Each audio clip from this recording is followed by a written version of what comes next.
আচ্ছা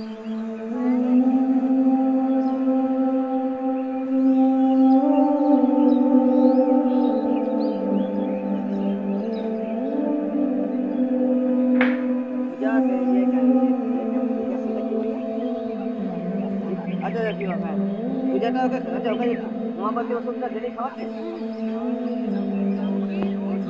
ও হ্যাঁ ওটা ওইটা ওইটা ওইটা আমি বলতে চাচ্ছিলাম যে ওর রক্ত টেনে ওকেই পুশ করতে হবে ওটা নাহলে ওইটা হচ্ছে তাহলে রাজুকে দিয়ে করে দেবো না তুমি কিছু করবে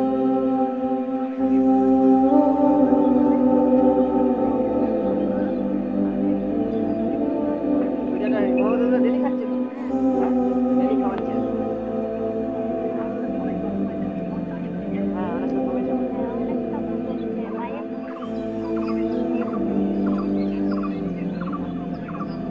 হ্যাঁ সেই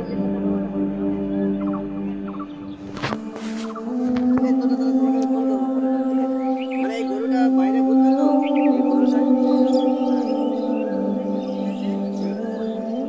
ওর ওজন ওজন ওজন এর ওজন কত আছে মুশকিল হয়ে যাবে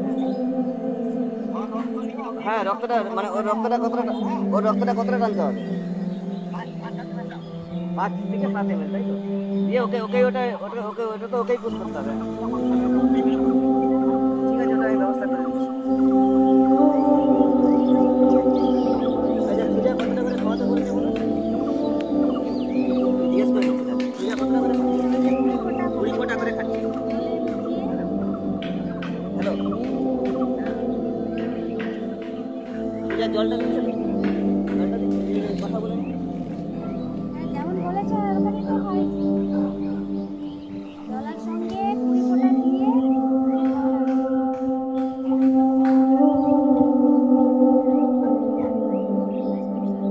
ঠিক আছে তারপর পরে কথা বলবো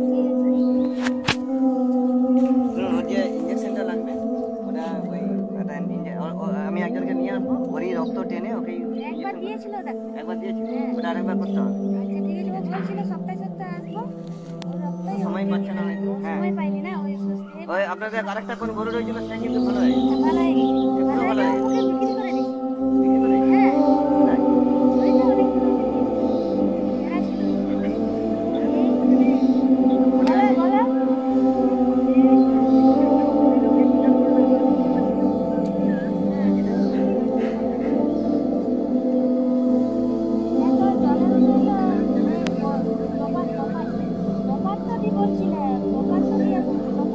দোকান লাগবে আমি সিরিঞ্জ একটা দিয়ে যাচ্ছি সিরিঞ্জে করে খাওয়াবে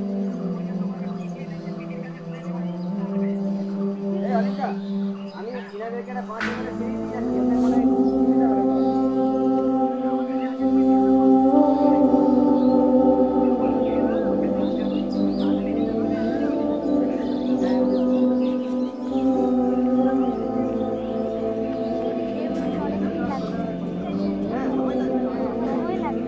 ভালো হয় না এটা মানে মাসের পর মাসে লাগবে ঠিক আছে রাখছি তো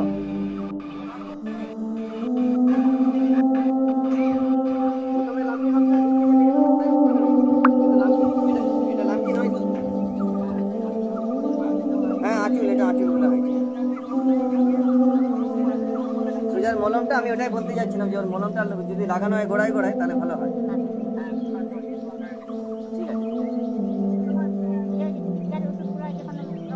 হ্যাঁ ঠিক আছে রাখছি গো তো এই গরুটার সঙ্গে চিকিৎসা চলছে তাই আমরা পোস্ট করেছিলাম এটা অ্যাকচুয়ালি আমরা যা পোস্ট করেছি তো গরুটা কার আমরা যাই না আমাদেরকে অনেকে রিকোয়েস্ট করেছিল ওর চিকিৎসা করার জন্য যেহেতু ওর অলরেডি চলছে আমরা সেটাই খোঁজ নিচ্ছিলাম যে আমরা যদি ওষুধ দিতাম তাহলে ডবল হয়ে যেত ওরই ক্ষতি হতো আমরা বুঝতে পারতাম এবারে ওকে একদিন আটকেও রাখা হয়েছে বাড়িতে ডেলি খেতে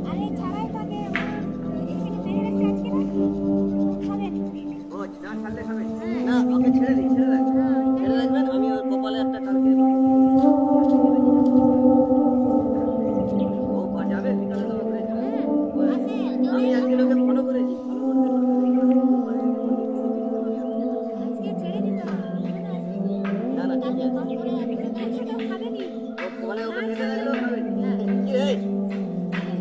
খাবি না? বেঁধে রাখলে খাবি না? খাবেই নি, সবসময় ছাড়াই। ওর ঘরগুলোই বলা থাকে না। এটা অ্যাকচুয়ালি মানে লাম্পি ভাইরাস নয়, যেটা আগের দিন জানানো হয়েছিল। এটা এক প্রকার আঁচল, এবং এটা ওই ট্রিটমেন্ট করলে লম্বা টাইম ট্রিটমেন্ট করলে এটা ঠিক হয়ে যায়, এবং ওর চিকিৎসা যাতে আরও এভাবে করানো যায় সেটা দেখছি। আর আমরা ওর যে বাকি যে জিনিসগুলো লাগবে ওগুলো জোগাড় করে এবং মোটামুটি ওকে সুস্থ করার চেষ্টা করি। আর ওকে এখন আর যদি ছাড়েন তো ছাড়ুন, কোনো অসুবিধা নেই। এখন দেখে দিলে, এখন ছেড়ে দিলে ও চলে যাবে। ছেড়ে দিলে বিকালে চলে ইয়ে, আসবে। হ্যাঁ, বেশ আছে। আর ওর মা ওই যে, ওটা ওর মা? হ্যাঁ, ওর মা পুরো গাইটা ঠিক আছে তো? বছরে বাচ্চা দেয়। বছরে একবার দেয়? হ্যাঁ, বছরে বাচ্চা দেয়। এই তো ওকে ওই দিতে আবার এই যে এই বাচ্চাটা। শুনুন, এই যে এই জিনিসগুলো যখন শুরু হবে, এক দুটো আঁচল যদি বেরিয়ে যায়, দেখবেন বিভিন্ন জায়গায় আমাদের যেরকম আছে তিলের মতো বেরিয়ে যায় না, এক দুটো যদি বেরিয়ে যায় তখনই করে দিল, তাহলে এত বড় হবে না। আর এই পূজা হোমিওপ্যাথি যে ওষুধটা, ওরই একটা মলম পাওয়া যায়, ঠিক আছে? ওইটাও খাবে, মলমটা আছে এই গড়াই গড়াই লাগিয়ে দিতে হবে, আর হাতে গ্লাভস করে লাগাবে। যখন যখন পড়ে যাচ্ছে না, তখনই ওই যে এইখানে যে ঘা হয়ে যাচ্ছে, এখানে ঘা, এটা এইগুলা ওটা পড়ে যাবে তার মানে? ওটা পড়ে মানে যাবে। হ্যাঁ। এখন যে রক্ত পড়ছে ওগুলাই সব ওই যে পিচকারি আর আর- কুকুর দেওয়া আর হচ্ছে। দেখবেন, হ্যাঁ, কর্পূরটা দিবেন, ওটাই বলতে যাচ্ছিলাম। এটা পোকা কেন ধরবে বলছি, না। হ্যাঁ, পোকা ধরে গেলে পুরো খেয়ে নেবে। খেয়ে নেবে। ওই আমরা সবসময় ট্রিটমেন্ট করছি না, ওই যে পোকা মোকা আর ধরতে দিই নি। ওর রাস্তা অনেক দূর, ও সেই নতুন বাজার অব্দি যায়। সব চলে যায়, বাড়িপুর স্কুলের দিকে চলে যায়, চলে যায় তো। ও ফেমাস হয়ে গেছে এখন, কিরে? তুই ওকে বেঁধে রাখা হয়েছে বলে ওর একটি অভ্যাস আছে, খাই না। ওকে বেঁধে রাখলে ও খাবার খায় না। সকাল থেকে খাইনি, মাথা নিচু করে বসে আছে, এখন ছেড়ে দিন ওকে, দেখি। ছেড়ে দিলে খুলুন। চলে যাবে। চলে যাবে। তারপরে 4টা 5টা হলে মাকে ডেকে ডেকে চলে আসবে বাবা। ও তোমার এরকম ব্যাপার? চলে আসবে। চলে আসবে। যখনই সন্ধ্যা হয়ে যাবে তখন ডেকে ডেকে চলে আসবে। এই যা ছুটি ছুটি। হ্যাঁ, হ্যাঁ, কত খুশি। চলে আসবে সন্ধ্যাবেলা। চলো চলো, উঠো উঠো উঠো। সোজা চলে যাবে। ফ্যান করা কুড়া যা করে চলে দিলাম আর খেলো নি। সামনে দিকে আসো। ঘরে থাকলে খাবে নি। ও ঘরে থাকলে খাইনি। আর ওই রক্তগুলো বেরোচ্ছে, ওখানে কর্পূর লাগাবেন, একটা স্প্রে পাওয়া যায়, ঠিক আছে? হলুদ কালারের একটা স্প্রে পাওয়া যায়। ছিল যে নিচের পাগলা ছিল না, ওগুলো ছিল, ওগুলো সব পড়ে যেত, ওই যে সমান হয়ে যায়। সময় লাগবে। ওর একটা ইঞ্জেকশন করেছিল, ওই 400 টাকা দাম মতো। ওই ইঞ্জেকশনটা আমি পাঠিয়ে দেবো একজনের হাতে, ঠিক আছে? আপনি শুধু মলমটা কিনে আনবেন, হোমিওপ্যাথি মলম। চ। ওটা মনে হয় 70-80 টাকা দাম। যা ঘুরে আয়।